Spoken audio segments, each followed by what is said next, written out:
তাহলে এখন সিমিলার ভাবে একইভাবে, ঠিক আছে, একইভাবে যদি আমরা প্রমাণ করতে চাই tan a মাইনাস b, তাহলে কি আসবে ভাইয়া? sin a মাইনাস b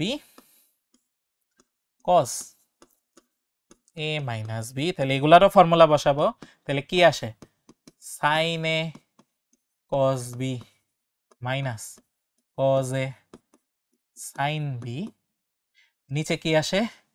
নিচে আসে হচ্ছে cos a cos b plus sin a sin b। তাহলে আবার আমরা কি বানাইতে চাবো? tan বানাইতে চাবো। তাহলে tan বানাইতে চাইলে কি দিয়ে ভাগ করতে হয়? আমার কিন্তু cos a cos b দিয়ে ভাগ করতে হয়। তাহলে আসো cos a cos b দিয়ে ভাগ করি, প্রত্যেকটাকে cos a cos b দিয়ে ভাগ করি।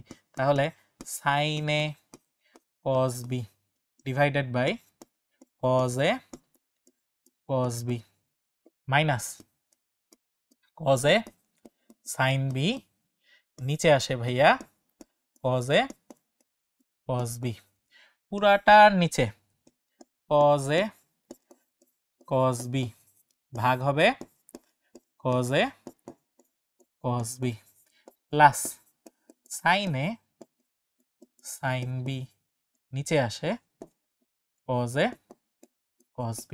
তাহলে ভাইয়া এখন কাটাকাটি করব, ঠিক আছে, কাটাকাটি করব। তাহলে দেখি cos b আর cos b কাটা, cos a R cos a কাটা, এখানে cos a কাটা, cos b কাটা, আর এখানে কিছুই কাটা যায় না।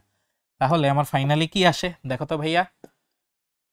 ফাইনালি প্রথমটা থেকে আসে ভাইয়া tan a, পরেরটা থেকে আসে হচ্ছে মাইনাস tan b, নিচে এখানে তো সব কাটাকাটি যায়, সো 1 প্লাস এখানে প্রথমটা থেকে আসে ভাইয়া tan a আর পরেরটা থেকে আসে হচ্ছে ভাইয়া tan b।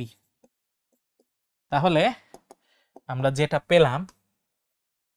পেলাম সেটা হলো tan a minus b equals tan a minus tan b, নিচে আসে 1 plus tan a tan b।